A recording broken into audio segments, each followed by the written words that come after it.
India has been denied a permanent seat at the United Nations Security Council, but even with its non-permanent status, India is setting the agenda of the world's most important forum on security.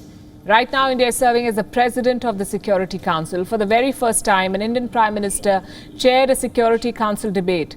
Prime Minister Narendra Modi drew the world's attention on one of the most pressing challenges of our times, maritime security, the security of our oceans and waters. Why is this a big deal? The South China Sea is the world's new battleground. China is militarizing it. An alliance of democracies is fighting back. Elsewhere, ships are coming under attack. Recently, an Israeli tanker came under a drone attack in the North Arabian Sea. And then there are maritime disasters. A few months back, a large cargo ship carrying toxic chemicals sank off the coast of Sri Lanka. So from territorial disputes to oil spills, all these developments have a bearing on maritime security. They make the high seas less secure, and India decided to do something about it. In its capacity as the president of the Security Council, India is pushing for a universal set of rules to keep the high seas secure. Prime Minister Modi opened the debate today. It is usually done by a senior diplomat, but the Prime Minister's address was meant to underscore the significance India attaches to this subject.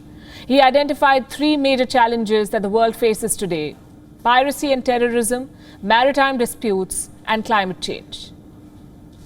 Piracy और आतंकवाद के लिए समुद्री रास्तों का दुरुपयोग हो रहा है। अनेक देशों के बीच मैरीटाइम डिस्प्यूट्स हैं और क्लाइमेट चेंज तथा प्राकृतिक आपदाएं भी मैरीटाइम डोमेन से जुड़े विषय हैं। Those are the challenges. What are the solutions? India is pushing for a global framework, one that not just protects the waters, but also encourages global trade. India has put forward 5 principles for this framework. Number 1, remove barriers on legitimate maritime trade, meaning there should be no curbs on shipments. They should be allowed to move freely. Proposal number 2, maritime disputes should be settled peacefully and on the basis of international law. Now, this is a message to countries like China, which are trying to enforce their own maritime rules in the South China Sea. Beijing, refuses to accept verdicts from global tribunals when those verdicts go against it, when they dismiss China's overreaching claims. Proposal number 3, a global effort to tackle natural disasters and maritime threats from non-state actors. Number 4, preserve the maritime environment and resources. And number 5, encourage responsible maritime connectivity. This is India's 5-point proposal for global maritime security. How did the world respond? Well, Russian President Vladimir Putin participated in the discussion. He welcomed India's pitch. He thanked India for calling for this debate. Putin said that he wants Russia to have productive cooperation with countries in the Indian Ocean.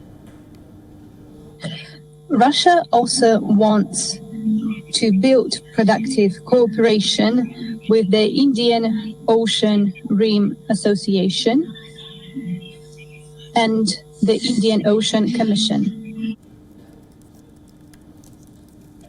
The United Nations was represented by Secretary of State Antony Blinken. He thanked India for its leadership on the issue. He agreed with India's proposals and he raised concerns over the situation in the South China Sea. I'm grateful for India's leadership in bringing us together today and calling on all nations to recommit to defending and strengthening the maritime rules and principles that we forged together and committed to uphold. Let me just speak, if I could, specifically to some of the critical areas where we see maritime rules and principles under threat. In the South China Sea, we have seen dangerous encounters between vessels at sea and provocative actions to advance unlawful maritime claims. Clearly, Chinese aggression on the high seas is on America's mind, but Blinken struggled to get the world's attention thanks to technical issues. Blinken's speech was hit by several glitches. We even heard some coordinators trying to fix the link for the minister behind the camera. Maritime safety and security are enduring interests of all nations. Vital national security. Bon, on a essayé de...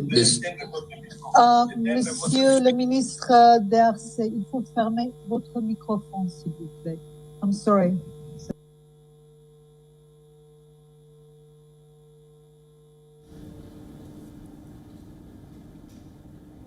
Well, more than a year after the pandemic, world leaders are still struggling with video calls, and Blinken was not the only one here.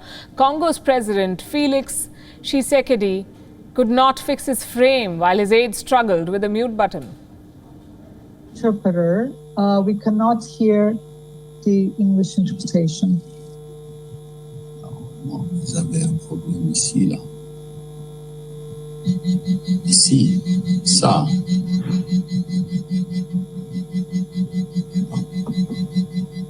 Non. J'ai un problème technique, je m'excuse beaucoup, j'essaye de... Well, there's a lot that can go wrong at multilateral forums and platforms like these. Politics, power play, conflicting priorities. And now we can add technology to the mix. World leaders will have to navigate these challenges first before they legislate on freedom of navigation. Well, all in all, an eventful session on a very important subject that concerns all. WION is now available in your country. Download the app now and get all the news on the move.